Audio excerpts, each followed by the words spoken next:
Assalamualaikum warahmatullahi wabarakatuh. Alhamdulillahil azizil wahhab, al-mulkut tawwab, alladzi faddala safwatan min khalqihi fakanu hamalatal kitab wa ikhtassahum biwasi'i fadlihi liyusbihu min ulil albab wa ala alihi wa ashabihi wa man tabi'ahu bi ihsanin ila yaumil ma'ab. Amma ba'du, jamaah salat duhur yang dirahmati Allah, alhamdulillah kita bisa menunaikan salat duhur secara berjamaah. Semoga ini tanda keimanan kita dan semoga Allah menjaga keimanan kita, diwafatkan dalam keadaan menggenggam iman dan Islam, amin ya rabbal alamin. Jamaah rahmatullah, Rasulullah SAW bersabda,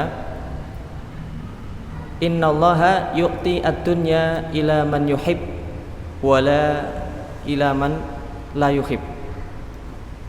Sesungguhnya Allah itu memberikan dunia ini kepada orang yang Dia cintai maupun kepada orang yang Dia tidak cintai. Orang yang dicintai Allah diberikan dunia ada. Orang yang tidak dicintai Allah diberikan dunia juga ada. Walakinnallaha yu'ti ad-din ila man ahab. Akan tetapi Allah memberikan agama ini kepada orang yang paling Dia cintai. Akan tetapi orang yang faham terhadap agamanya dan dia mampu mengamalkannya, ternyata dia paling dicintai oleh Allah Subhanahu wa ta'ala dengan kondisi apapun dia. Karena itu jamaah rahmatullah, sangat penting bagi kita untuk memahami agama ini, agama Islam, dan juga mengamalkannya dengan baik. Dan dalam mempelajari agama Islam ini ada adab-adab atau tata tertib dalam mempelajarinya. Sebagaimana kita dulu bersekolah, ada urutannya, kemudian ada kurikulumnya dan lain sebagainya. Maka dalam mempelajari agama ada adab-adab atau tata cara dalam mempelajarinya. Saya ambilkan dari kitab Adab Al-Alim wal Muta'alim karangan Imam An-Nawawi. Beliau menjelaskan mengenai adab-adab tata cara dalam mempelajari agama Islam ini.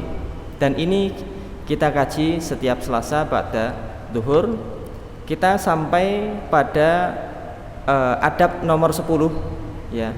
Khususnya ketika kita mencari ilmu dalam sebuah majelis, di masjid ataupun di sebuah universitas ataupun di rumah, ketika di situ ada ustadz yang menyampaikan, ada syekh, ada ulama, ada kiai, kemudian di sekitarnya ada para jamaah, maka adab yang ke-10 ketika kita masuk ke dalam majelis adalah mengucapkan salam. Mengucapkan salam. Mengucapkan salam kepada semua hadirin dengan suara yang bisa didengar oleh mereka, ini adalah sunnah. Tapi adalah sebelum halaqah atau sebelum kajian dimulai. Adapun setelah kajian sedang berlangsung, maka kita hanya memberikan salam kepada kawan atau teman di samping kita. Jadi kalau di masjid ini sedang ada pengajian yang padat, kemudian kita baru masuk masjid ingin ikut kajian, ketika ustadz belum memberikan materi, kita boleh masuk dengan mengucapkan salam kepada jamaah. Assalamualaikum dengan suara yang didengar. Ini doa dan ini sunnah. Adapun ketika kajian sedang berlangsung, maka kita masuk kemudian hanya mengucapkan salam ke samping kanan, samping kiri saja, karena akan mengganggu ustadz ataupun pemateri atau kiai dan lain sebagainya. Kemudian jamaah Allah, adab berikutnya yang ke-11 adalah ketika masuk tidak boleh melangkahi pundaknya orang lain ya.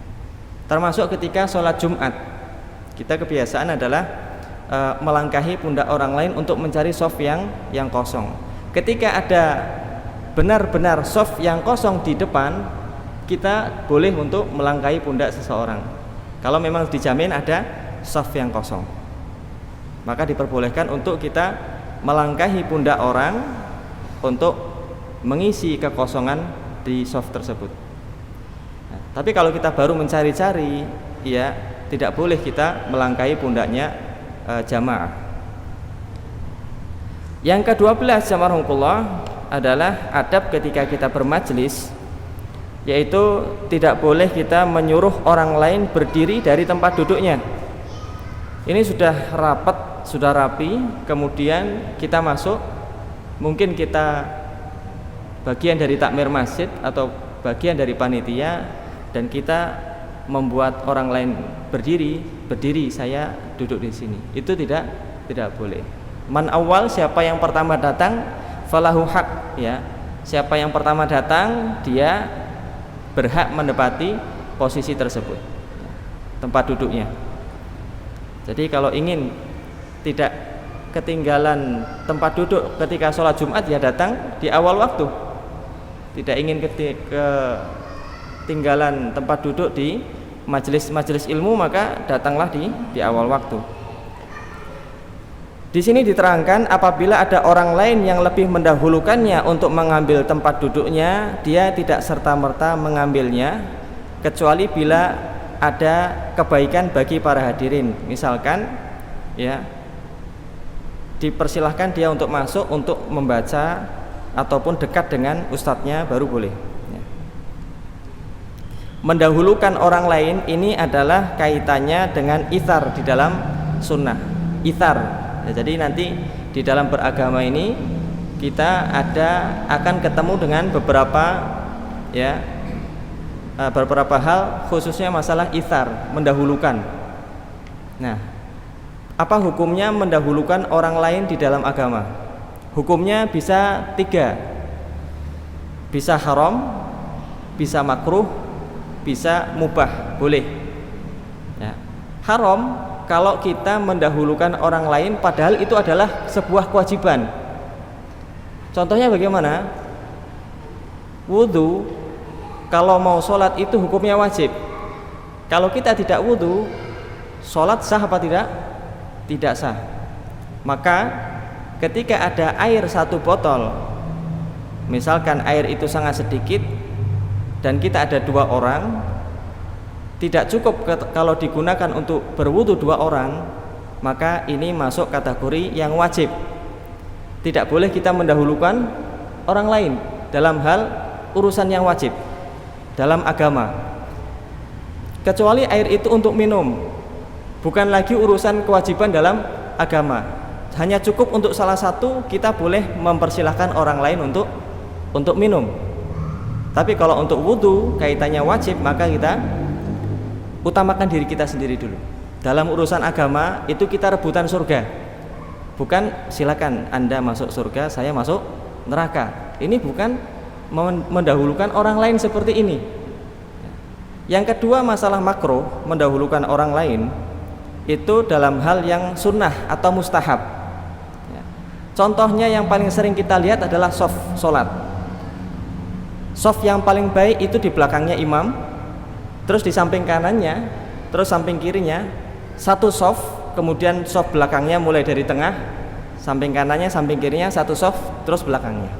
Ketika ada shaf kosong, sunnah ya, ini hukumnya kita masuk ke shaf. Makruh bagi kita mempersilahkan orang lain untuk mengisi shaf ini. Silakan Pak, itu gitu makruh.